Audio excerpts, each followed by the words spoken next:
Massage Burnout, Chapter 19. It has come. Of course, Dr. Craven had been sent for the morning after Colin had his tantrum.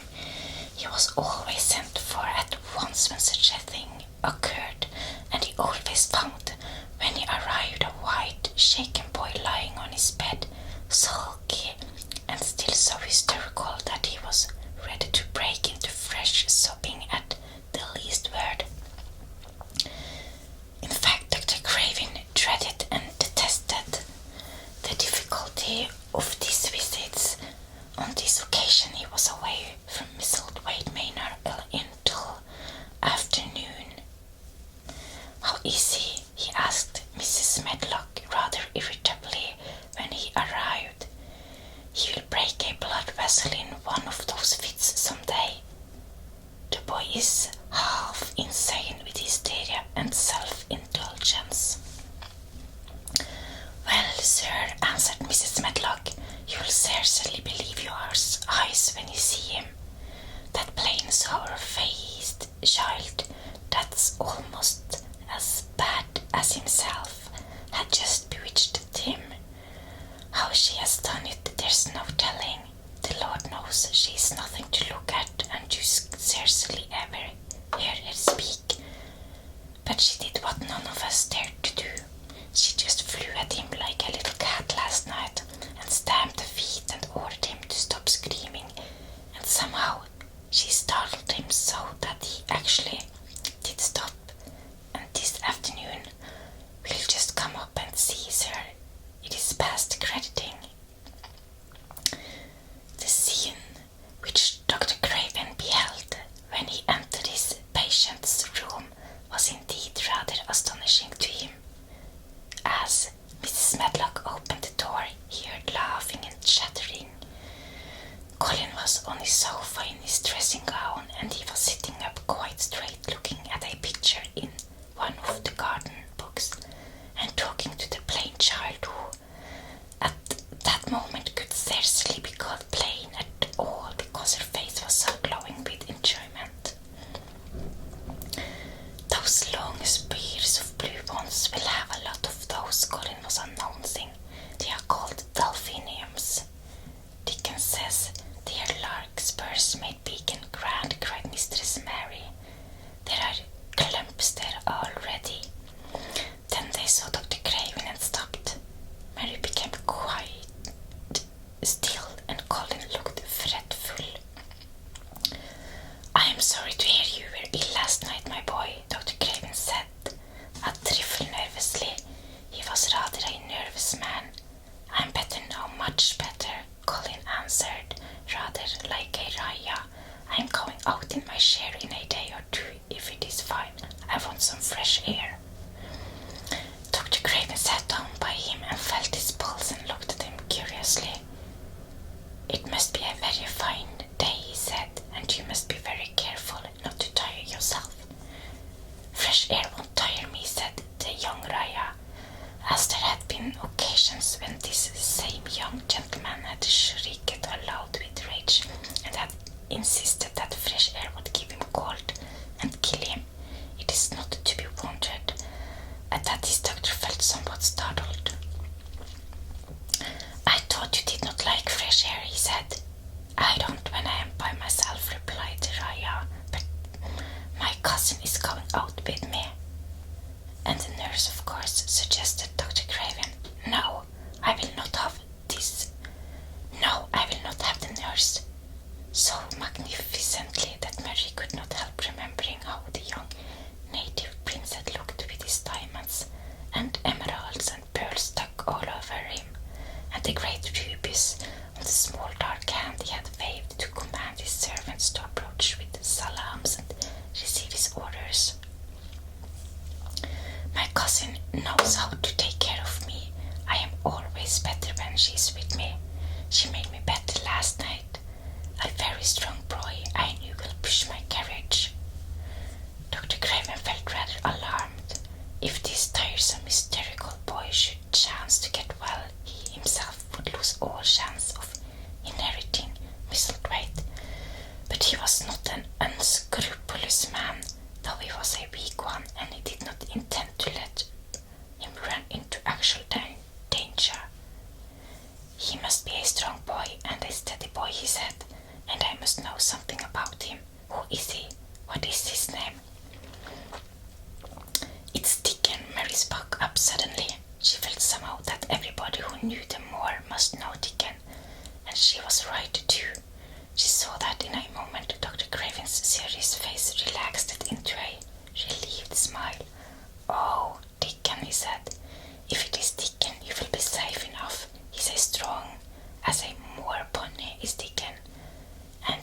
Rusty, said Mary.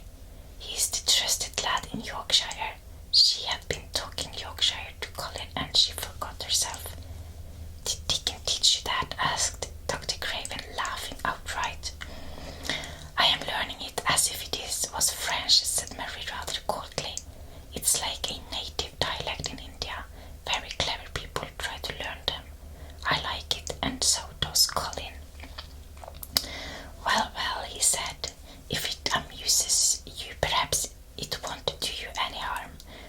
Did you take your broom bead last night, Colin? No, Colin answered. I wouldn't take it at first, and after Mary made me quiet, she talked me to sleep. I am, in a low voice, above the spring creeping into a garden. That sounds soothing, said Dr. Craven, more perplexed than ever and glancing sideways at Mistress Mary, sitting on her stool and looking down silently at the carpet. You are evidently better, but you must remember. I don't want to remember, interrupted Deraya, appearing again. When I lie by myself and remember, I begin to have pains everywhere, and I think of things that make me begin to scream because I hate them so. If there was a doctor anywhere who could make you forget you were ill instead of remembering it, I would have him brought here. And he waved a tin hand, which ought really to have been covered with royal signet rings made of rubies. It is because my cousin makes me forget that she makes me better.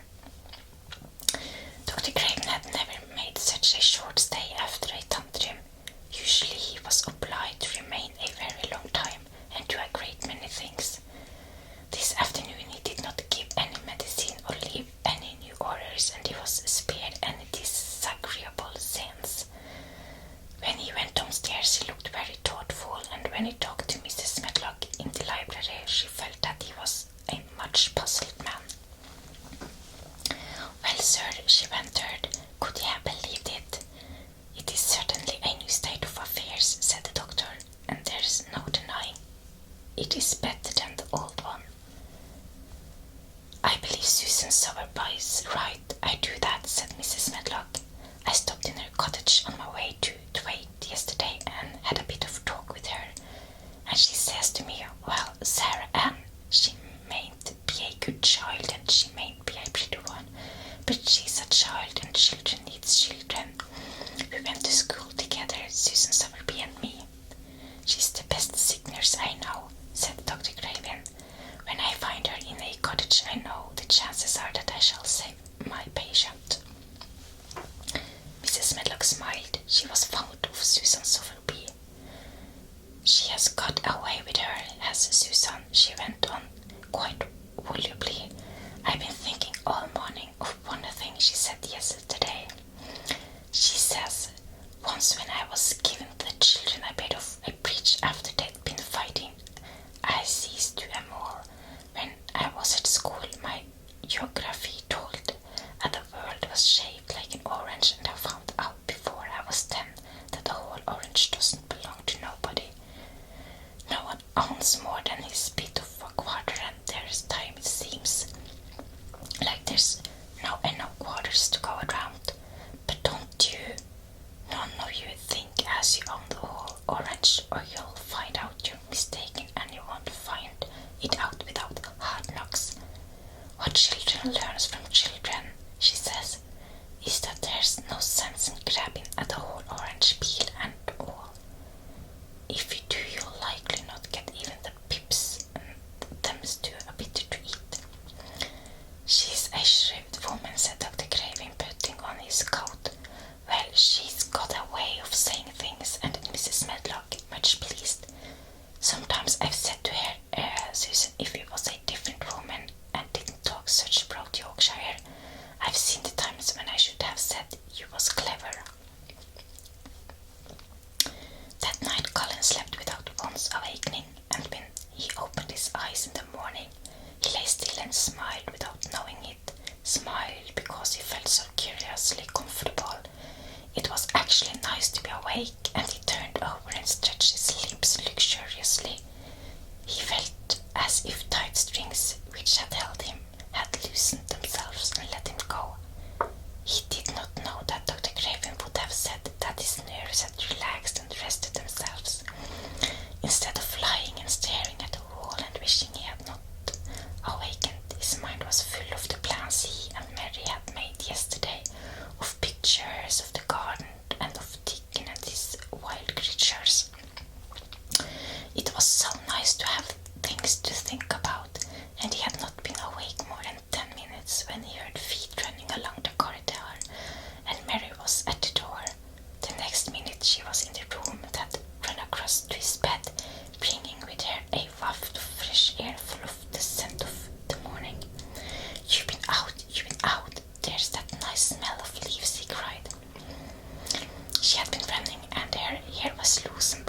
She was bright with hair and pink-cheeked, though he could not see it. "It is so beautiful," she said, a little breathless with her speed. You never saw anything so beautiful. It has come. I thought it had come that other morning, but it was only coming. It is here now. It has come, the spring. Dickon says so." "Has it?" cried Colin, and though he really knew nothing about it, he felt his heart beat. He actually sat up in bed, opened the window. He added, laughing, half with joyful excitement and half of his own fancy. "Perhaps we may hear golden trumpets." And though he laughed, Mary was at the window in a moment, and in a moment more it was opened wide, and freshness and softness and scents and birds' songs were pouring through. "That is fresh air," she said. "Lay on your back and draw in long breath of it. That's what Dickon does when he's lying on the moor. He says he feels it in his veins, and it makes him strong, and he feels as if he could live forever and ever. Breathe it and breathe it." She was only repeating what Dickon had told her, but she caught Colin's fancy. "Forever and ever, does it make him feel like that?" he said, and he did as she told him, drawing in long deep breaths over and over again until he felt that something quite new and delightful was happening to him. Myra was at his bedside again. "Things are crowding up out of the earth," she ran on in a hurry, "and there are flowers and curling and buds on everything, and the green veil has covered nearly all the grey, and the birds are in such a hurry about their nest for fear they may be too late that some of them are even fighting for places in the secret garden. And the rose bushes looks as weak as we can be, and there are prime roses in the lanes and woods, and the seeds we planted are up, and Dickon has brought the fox and the crow and the squirrels and a newborn lamb." And then she paused for breath. The newborn lamb Dickon had found 3 days before, lying by its dead mother among the gorse bushes on the moor. It was not the first motherless lamb he had found, and he knew what to do with it. He had taken it to the cottage wrapped in his jacket, and he had let it lie near the fire and had fed it with warm milk. It was a soft thing with a darling silly baby face and legs rather long for its body. Dickon had carried it over the moor in his arms, and its feeding bottle was in his pocket with a squirrel, and when Mary had sat under a tree with its limp warmness huddled on her lap, she had felt as if she were too full of strange joy to speak. "A lamp, a lamp, a living lamp who lay on your lap like a baby." She was describing it with great joy, and Colin was listening and drawing in long breaths of air when the nurse entered. She started a little at the sight of the open window. She had sat stifling in the room many a warm day because her patient was sure that open windows gave people cold.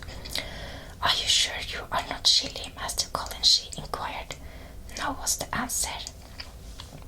"I am breathing long breaths of fresh air. It makes you strong. I am going to get up to the sofa for breakfast. My cousin will have breakfast with me." The nurse went away, concealing a smile, to give the order for 2 breakfasts.